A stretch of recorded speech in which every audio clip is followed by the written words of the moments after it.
Sorry for slamming the door. Alright. Well, I just got back from seeing The Invisible Man. And it's so good, it turned me invisible, as you can see. Still got the cold, though. Rather it fix my cold than make me invisible, but here we are.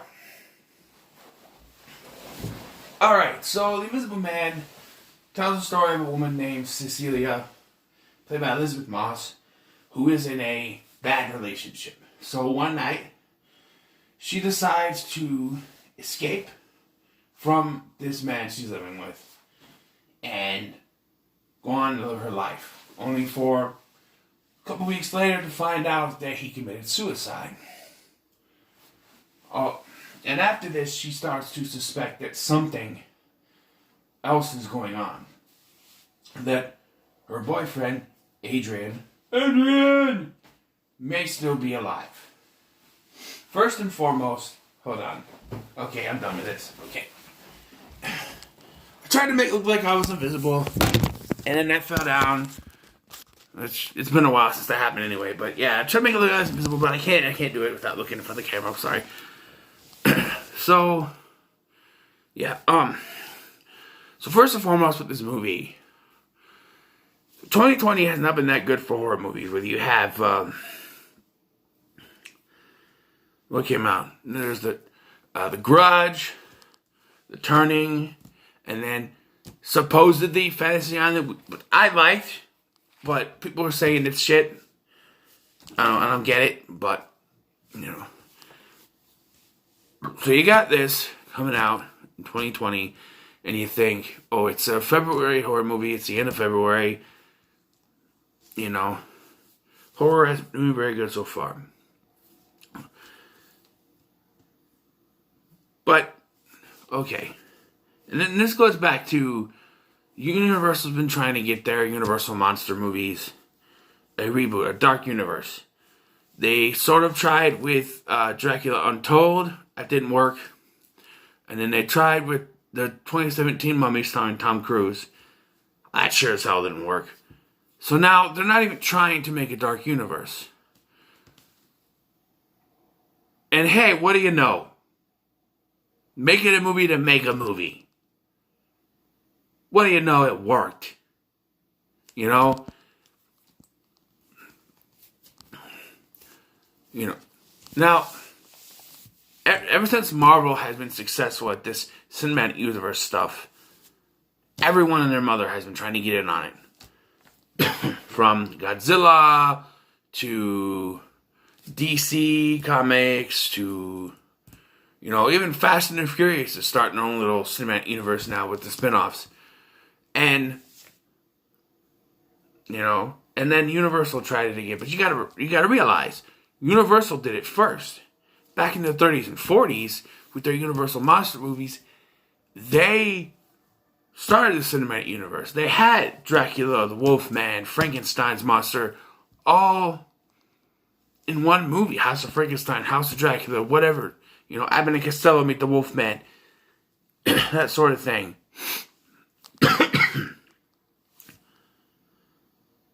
So, you know, they started this. And, so they tried to get back into it, but whoever was in charge of doing it, I don't know if, I have never seen Dracula Untold, and I don't even know if it's really, you know, true what they say, if that was supposed to start a universe or not. But they tried it with The Mummy, and that movie is so shoved together with stuff to set up a universe, it's not even concerned about being a movie before set up a universe. You know, Iron Man. Take Iron Man, right? Iron Man was an Iron Man movie that just so happened to have a cameo from Nick Fury at the end. Incredible Hulk was an Incredible Hulk movie that just so happened to have Tony Stark show up at the end. That's what you gotta do. But you take The Mummy, 2017 Mummy, which I haven't reviewed yet, but eventually. You take that movie, and what they do is they have Russell Crowe show up. They got like 3 or 4 different openings to this film.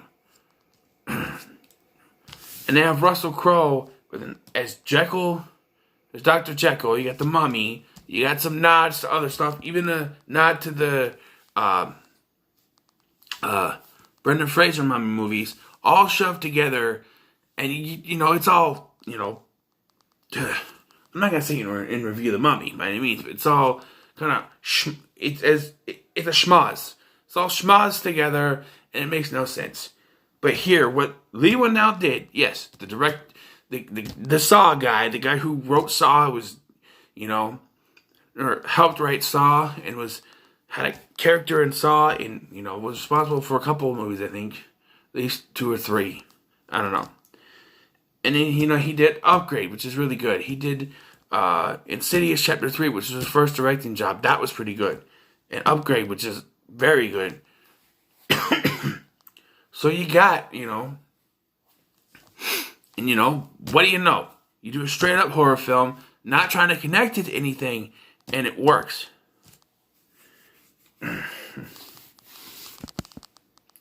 See, if they did it this way with the Mummy, if they had a Mummy movie, and then at the very end, you have a cameo from Dr. Jekyll showing up. Could have been better. They were too considered on starting a cinematic universe, shoving everything together too quickly. Even the Arrowverse, talk about TV, didn't automatically try to shove the DC lore in there. You started with Arrow. That went for 2 seasons before we got, and in the second season we got Barry Allen. And then once season 3 of Arrow came out, season 1 of Flash came out. Then they had Supergirl the next season, and Legends. All that stuff. You don't just schmoz everything together.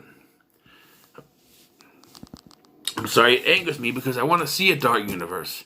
And I was excited for The Mummy, and then it came out.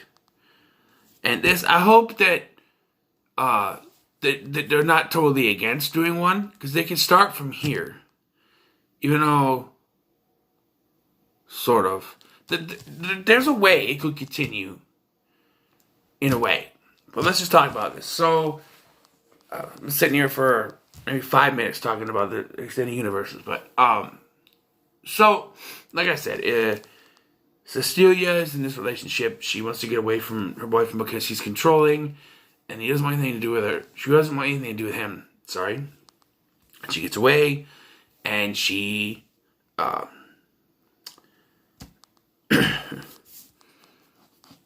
she escapes from him. She has help. She escapes. Her sister meets her. She's out. She's gone. The one thing that gets me about this part is that it seems to take too long for her to get out of there. Like, most movies would just skim over this. Like, she gets out of bed, she runs off. The next scene, you see her running away to meet someone and drive off. But this scene drags on for so long. It's like 5 minutes. Just, she's laying there. She lifts up the cover. She moves his hand. She gets up. She goes to the closet. She gets back up. Well, she gets up. She goes and stands by him. Says his name. Which, why would you say his name? Then she goes to the closet. She grabs some stuff. She goes to walk down. She hits the dog dish. Stops.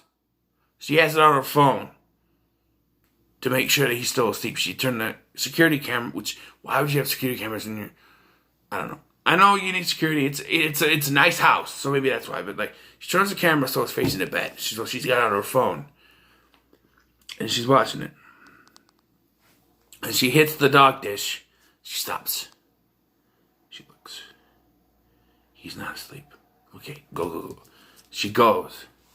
She finally changes her clothes. She changes her clothes. She gets all that done. She goes to leave. She goes down. She goes to the garage. She sees the dog is there. And she just has to take the dog off the leash. So she does. But when she does, the dog bumps. And this is all in the trailer. So cut together. Not as long as it is. I would have liked the version we've seen in the trailer. The second trailer. But the dog bumps the car. Alarm goes off. She still decides to fiddle with this freaking collar, even though she knows it's gonna wake his ass up. But she's still trying to take the collar off. She gets the collar off, and then you see all the lights in the house turn on, one room after another. Like he's just going, just turning on the lights as he's going in each room. And she runs, and apparently there's a fence. Wow, okay, he's rich, whatever. And there's this, okay, so they hint early at what it is that makes him invisible. And right away I'm like, okay, I get it. Like, okay, so when she's trying to escape, she goes into his lab for some reason. And she looks at this place where a suit's supposed to be, and there's nothing there. There's nothing there. And I'm like, okay, that's an invisible suit. I caught it right away, and you know what? Spoiler alert, because that's what I do. That's what it is. It's an invisible suit. And you know what? I appreciate that. See, the original, even though I wasn't able to sit through it all, I know that it was a potion that made him invisible, and it was permanent. Here, it's a suit, and it's not permanent. He can take it off whenever he wants. So I understand that. I get that. That's more modern. 2020, you wouldn't drink a potion.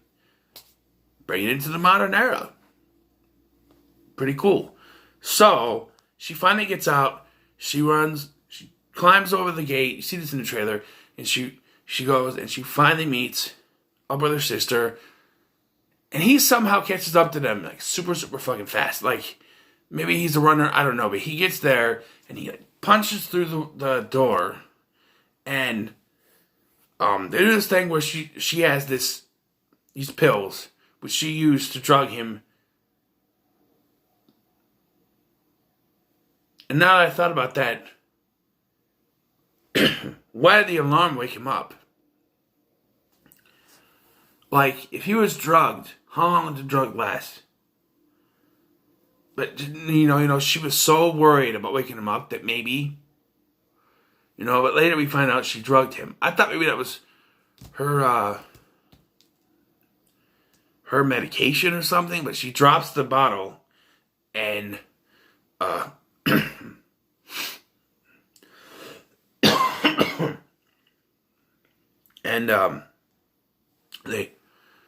he comes, busts open the window, they drive off, and he looks down and picks up the bottle.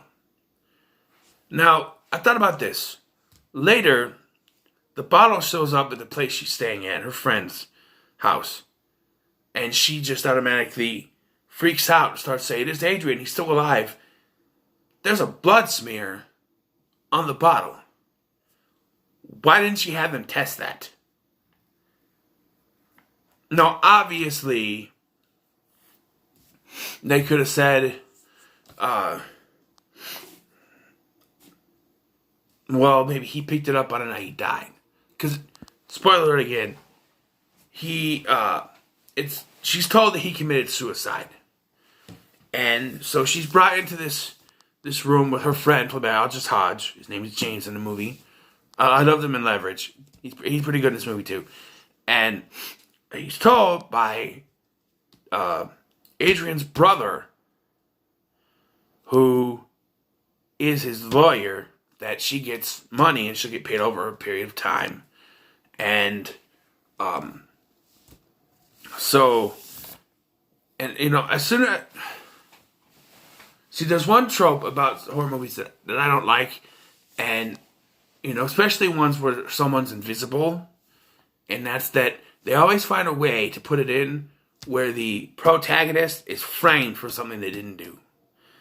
And I saw the trailer for this movie, and I'm like, I hope they don't do that. I hope they don't do that, because that's stupid. I hate that. That's what I hate about horror movies, about invisible people you can't see, or people you can't prove are there. And that's like when they set you up for murder. And I had it set in my head that that's how it was going to end. With he's going to murder everyone that's around her, and she's going to get blamed for the killing spree. It doesn't happen that way, per se. But it does happen, and we'll get to that. Because it pissed me off.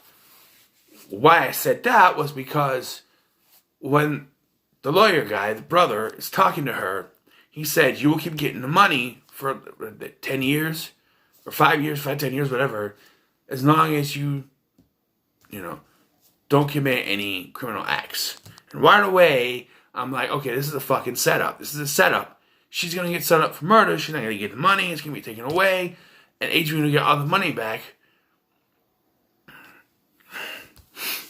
And another thing had me thinking that, because, once I said it was a suit, because I had another thing, once they reveal something in the end, I had a thought, and then they sort of, push that away.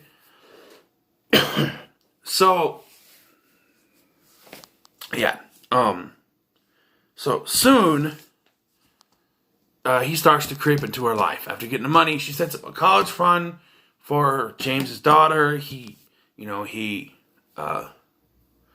buys him a ladder for, doing because he's like redecorating his house and stuff, working on the house, which is a nice house already, but he's working on making it better. And that's when Adrian starts to creep around and mess with her. First thing he does, which I thought was kind of stupid, but she's cooking breakfast, which, okay, I see this in movies and TV all the time. Does anybody really do this? She's cooking the bacon and the eggs in the same pan. You think that would be a little too greasy, you know what I mean? You think it would make your eggs real greasy, you know what I mean? Because the bacon, does anyone really do that? Let me know in the comments below, because I've never done that, but I always see it in TV where I had the bacon and the eggs in the same pan. Is that a thing? Because to me, it's always seemed weird. But she's doing that. And first mistake she makes, to me, I would never do that, is she's talking to James, I think, or someone. And James leaves, and then she's frying the eggs, and then she walks away from the eggs to do something for the daughter, I think. And you see the fire, cause it's a gas burner, so you see the flame, and it works. You see it go, make it hotter, and it starts to burn things. And I kind of laughed at this because she comes in like she's gonna throw water on it, and the daughter comes in, no, don't throw water. She takes the fire extinguisher, sprays the hell out of it, and then she says, "Think we can salvage it?" I'm like, you can't eat stuff that you sprayed the fire extinguisher on. You can't eat that. No. But I laughed. I'm like, funny joke. But that's the first thing that happens. And I'm like, okay, he's gonna fuck with it all the time. He does get more serious though. He sends an email to her sister, basically telling her to fuck off. Basically, just telling her off. I'm trying not to swear so much, I'm sorry. Basically telling her off and saying, you suck and I hate you and stuff like that. I don't remember specific words. I'm paraphrasing here, but, basically telling her off. And so that separates her from her sister. And so she goes to a job interview. She's an architect, I guess. And she opens up the thing to show the guy the stuff, and it's gone. And then she faints, and that's when she finds out about the drugs, because they say that they did a blood test, and that's in her system. And it's like, okay, so she talks about what he was like, and she says that he was controlling. He wouldn't. He wouldn't let her do anything. He wouldn't let her go anywhere. And he wanted a baby.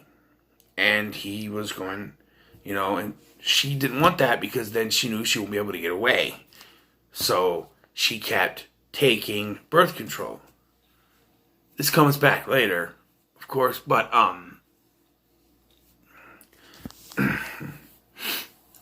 so then we get the next stage of the plan when she is, he's sneaking up. Like I said before, there's the fire thing, and then there's the sheets where his feet prints are on the sheets or whatever. But then it gets in when she's talking to the daughter, and the daughter gets whacked and knocked down, and she automatically blames Cecilia for it, even though where she got hit was on the other side from where Cecilia could even touch her. Like, Cecilia was on this side, she was hit from this side. And automatically it's like, stay away from me, stay away from me. She hit me. How? She's over here, standing this way in front of her. She gets it, goes that way. How? This girl is stupid. This teenage girl is stupid. How would you think that someone standing this direction could hit you from this direction? It's not like she could go that. No, it was coming from this direction. It came from this direction and knocked her that way. There's no way that someone standing there could have had that enough, swing to do that and knock you that way. I'm just saying, the girl was stupid. There's no. If I was in that situation and I got knocked that way, I wouldn't have thought it was her. Okay? I'm not stupid. It's stupid. Well, then, that separates her from them. And so she's all alone. And then we get the scene from the trailer where she dumps the paint on him. And I thought, when I saw the trailer, I'm like, okay, that's when shit's going to hit the fan. And it's going to be like the climax. No. Because I'm like, so my thought was, once he stepped with the paint, he's exposed. Now shit hits the fan, and we get the climax. No. He gets hit with the paint. She goes back, because she calls his phone. Because, he would have his phone on him, because he's invisible. But it vibrates upstairs. So she goes up, and there's his phone, her architect documents, and a knife in a bag. I did that because as soon as she sees the knife in the bag, she's like, oh, takes it out of the fucking bag. I'm sitting there going, are you stupid? Are you stupid? What? Why would you take a knife out of the bag? What if that knife killed someone? What if that specific knife had killed someone and now your fingerprints all over it? Don't be stupid. So, there's some decisions in this movie that don't make any sense. Like that. And there's a scene where he actually, because they show you that he cleaned himself off, so he's invisible again. However, given that we know he's wearing a mechanical suit, waterproof suit doesn't work. How did he clean himself off? It's a suit. He's not just invisible. It's a suit. It's a mechanical suit with cameras all over it. So if water got splashed on it, how did he clean himself up? I just thought of that right now. Top of my head, how did he do that? Don't get me wrong, I like this movie, but I'm just saying. And so there's a scuffle, and he gets a hold of her, and maybe he has her pinned by her hand too, but I'm sitting there going, stab him! Fucking stab him! You have a knife! Stab him! Maybe he was holding her arm, but come on. Cut the hand. Dead. Stupid decisions. Maybe he was strong enough where she couldn't do anything. I get it. But he's got a hold of you. You know where he is. Try something. Not just... Okay, I'm fucked now. Eventually, she gets away from him. And we're seeing from a security camera that she's running across someone's lawn. She finally makes a contact with her sister because she's completely lost at this point. And they meet at a restaurant in public. And she starts to tell him, because she takes an Uber or whatever to the house and she finds the suit. So she tells her sister about the suit. And next thing you know, we see a knife floating in the air, slits her throat, and then into her hand. I went, we're doing this. Seriously? This is what I was afraid of. We're doing this. She has a hold of the knife. People start freaking out. And she's blamed for the murder. She's put in a nut house, which... Okay, I get. Like, I was expecting to see him take it to the police department. But I get it. She's ranting and raving that an invisible man killed her sister. She's going to go to the nut house. The next oh my effing god moment came at the, and it's not a oh my effing god, no, it's like oh my effing god, really? So she gets in there, she knows that she's being watched by him. She finds out she's pregnant because he knew she was taking birth control. Because this guy supposedly knows everything. I don't know. She's pregnant. My thought was, it would be interesting if, because he's invisible, right? What if he screwed her while he was invisible and got her knocked up? Well, that was one of the first things he did. Because what if he used that drug thing to make her go to sleep?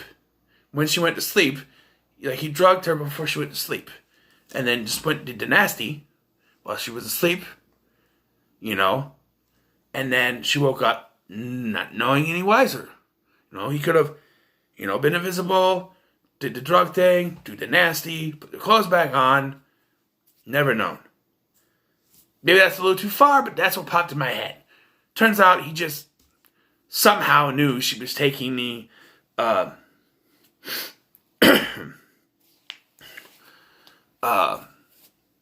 taking the birth controls. At this point, I was like, people said this was a good movie because I'm kind of questioning. I mean, it's okay, but I'm kind of questioning this. The end makes it a little bit better. So what happened is, shit hits the fan because the brother comes to see her, and shock and amaze, he's in on it. And he tells her that she can make this go away. She just has to sign a thing that gives the money back to Adrian and live with Adrian and do what he wants. There's only one little problem with that. He's supposed to be dead. How are they going to explain that? She just goes back to living with him. She's free to go live with him. But how are they going to explain that he's still alive? That's what they comes to mind. Is, how are you going to explain that he's still alive? How are you going to, Because my whole thought process with this is as soon as, he commits suicide, I'm like, okay. So, because I went into this thing, she's going to get framed for stuff. She's going to get framed for a suicide. And then I had another thought down the road. Because, so she hits the fan, like I said. Because she takes the guy's pen and she stabs Adrian in the head. She stabs Adrian, makes the suit start to malfunction, so you can see him flickering, and this is inconsistent as all hell, to be honest with you, because it flickers when it's convenient, but not when it needs to. Okay, so she escapes, and of course security guards start flanking after her. And Adrian just starts killing. You see the visible people just killing.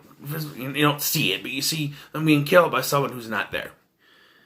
And there's this scene in the hallway, specifically, where the security guards come in, and two security guards are flung against the wall and killed, or not their conscious, whatever, by an invisible force. And he starts yelling at Cecilia to get down on the floor. Get down on the floor!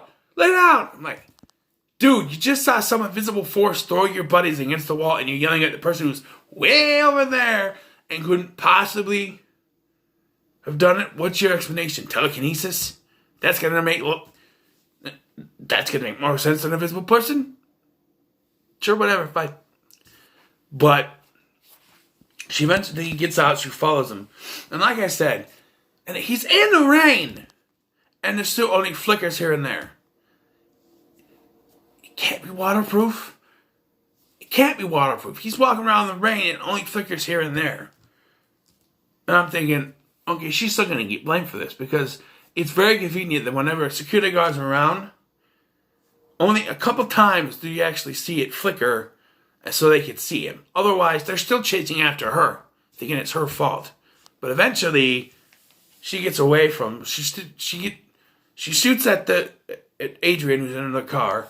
that hits another car. She steals that car and drives off. She calls James, who tells him that Adrian is going to go after his daughter. And he does. And this is the climax. There's a whole fight, and she shoots him. Falls down. James is almost killed. I thought he was dead, but he's almost killed. She comes in, guns blazing, down, take the mask off. I knew this was going to happen. It was the brother. And this crossed my mind. The brother did it for the money. That's what popped in my head at first. He killed his brother to make it look like a suicide by...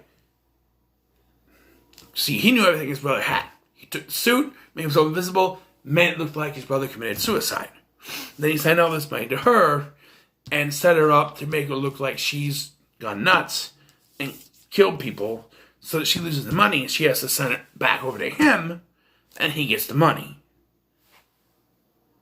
Right? I don't know if that's how it works, but that was my idea. And then they cut to a scene where Adrian is just tied up in his basement. And we're supposed to believe the brother did this whole thing of his own chagrin, of his own free will, and locked his brother in there the whole time, faked his brother's suicide, and that his brother had nothing to do with it.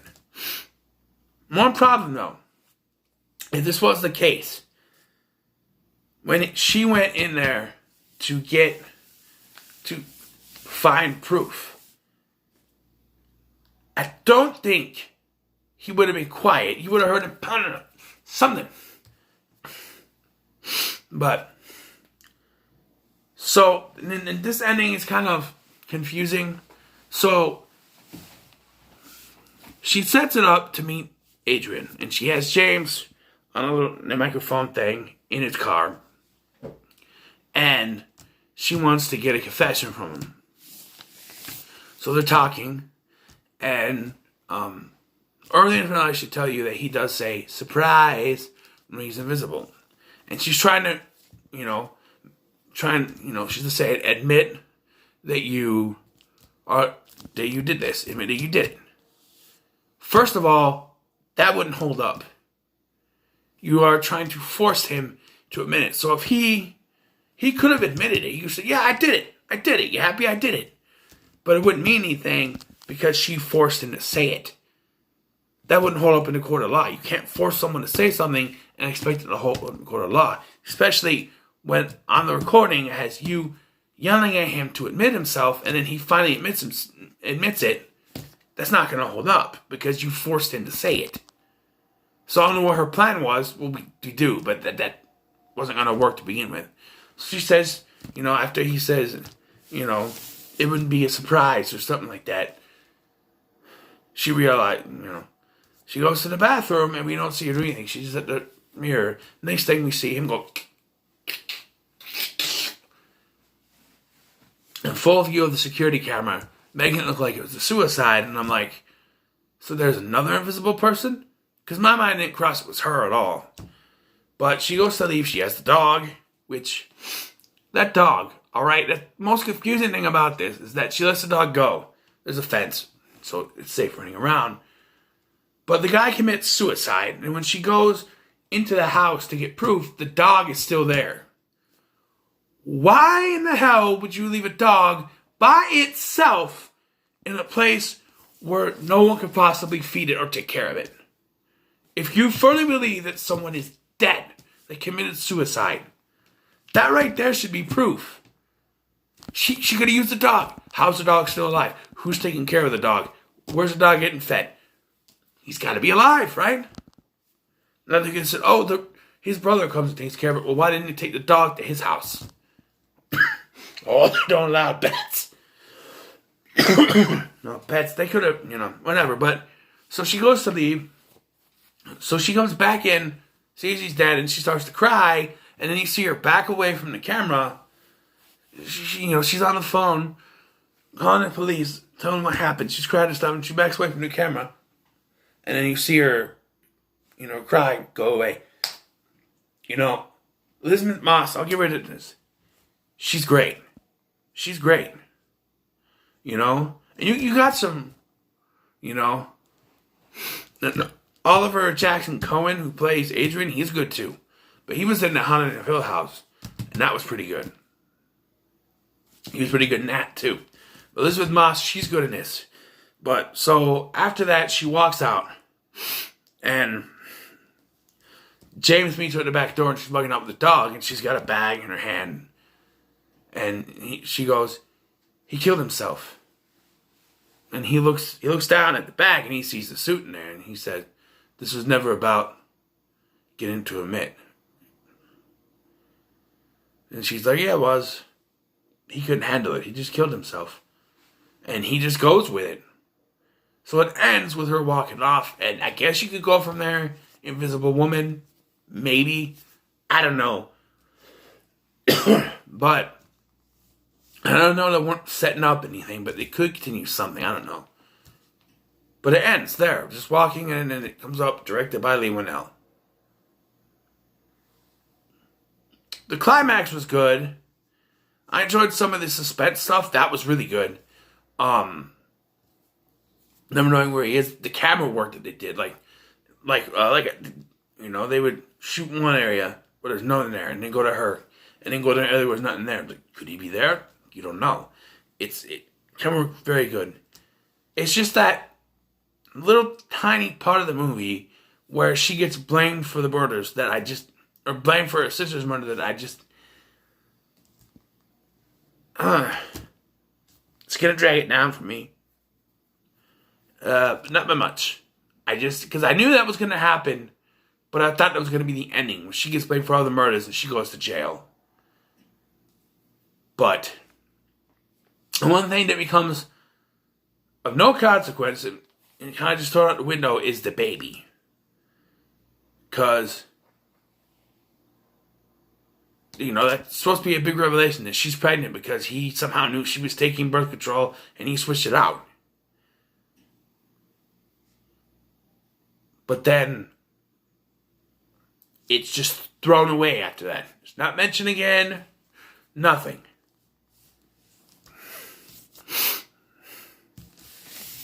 And I'm sorry, but James is a fucking idiot. Pardon my French. Is a freaking idiot. If when she has the baby, he doesn't do anything.